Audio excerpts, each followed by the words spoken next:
Shalom saudara. Dalam Voice of Pentecost kali ini, kita akan membahas hujan awal, hujan akhir, penggenapan Pentakosta ketiga. Saya mau mulai dengan berpantun. Pergi ke sawah di waktu pagi. Hati riang, walau basah terkena. Hujan awal, hujan akhir, janji ilahi, menyambut hadirnya Pentakosta ketiga. Apa sih yang dimaksud dengan konsep hujan awal dan hujan akhir ini?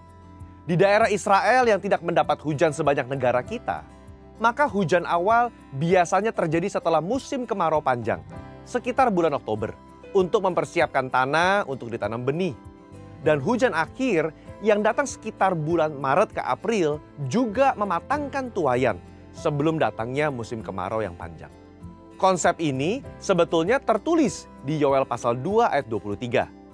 Hai Bani Sion, bersorak-soraklah dan bersukacitalah karena Tuhan Allahmu. Sebab telah diberikannya kepadamu hujan pada awal musim dengan adilnya, dan diturunkannya kepadamu hujan.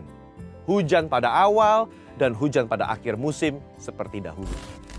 Secara sederhana, umat Pentakostal memaknai hujan ini sebagai pencurahan Roh Kudus. Hujan awal merujuk kepada peristiwa turunnya Roh Kudus pada hari raya Pentakosta di Kisah Para Rasul pasal 2 ayat 1-4.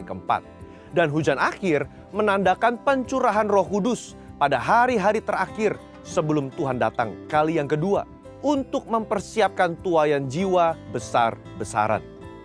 Contoh dua ayat yang digunakan untuk merujuk kepada hujan akhir sebagai sebuah peristiwa pencurahan Roh Kudus di akhir zaman. Yang pertama, marilah kita mengenal dan bersungguh-sungguh mengenal Tuhan. Ia pasti muncul seperti fajar.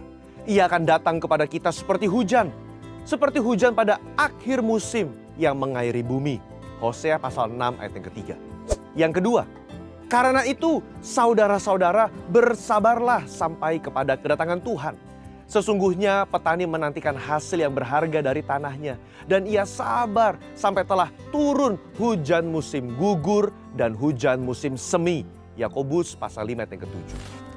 Dalam kedua ayat tersebut, maka hujan akhir dikaitkan dengan kedatangan Roh-Nya dan dikaitkan dengan petani yang menantikan hasil yang berharga dari tanah menjelang kedatangan Tuhan. Kita tahu ini berbicara mengenai tuayan jiwa-jiwa. Haleluya. Istilah hujan akhir pertama kali digunakan pada awal sejarah Pentakosta modern, ketika David Wesley Mylan menulis sebuah buku berjudul Latter Rain Songs pada tahun 1907. Dan pada akhir tahun 1908 terjadi ledakan pendirian pusat-pusat kegerakan Pentakostal di kota-kota seperti New York, Philadelphia, Atlanta, Cleveland, dan sampai ke San Francisco. Saat terjadi kegerakan Azusa Street Revival, mereka percaya pencurahan Roh Kudus saat itu sebagai hujan akhir yang menandai penuaian jiwa besar-besaran dan kedatangan Tuhan Yesus kali yang kedua.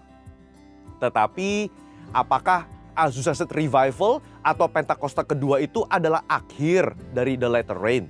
Ternyata tidak. Hari-hari ini Roh Kudus kembali dicurahkan, dan pencurahan Roh Kudus yang terbesar dan terakhir inilah yang disebut dengan istilah Pentakosta ketiga. Kita percaya bahwa Pentakosta ketiga adalah penggenapan dari The Latter Rain atau hujan akhir. Karena Pentakosta ketiga akan mengakibatkan penuaian jiwa yang terbesar dan yang terakhir sebelum Tuhan Yesus datang kembali.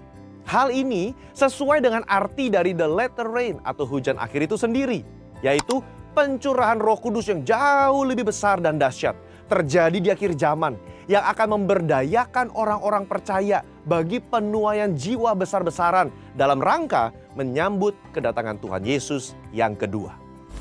Dengan Pentakosta ketiga, Injil Kerajaan akan diberitakan di seluruh dunia dan menjadi kesaksian bagi segala bangsa.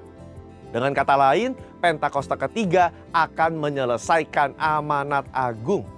Dan dengan selesainya amanat agung Tuhan Yesus, kedatangannya yang kedua akan terjadi dengan sangat segera.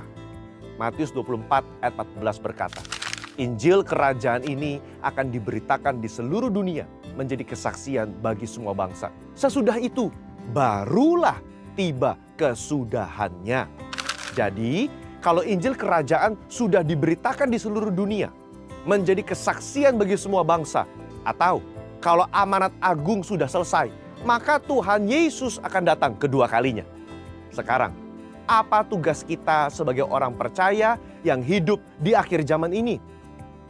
Kita mendapat tugas penting untuk menyampaikan berita keselamatan ini kepada everyone, setiap orang, in everywhere atau di mana saja.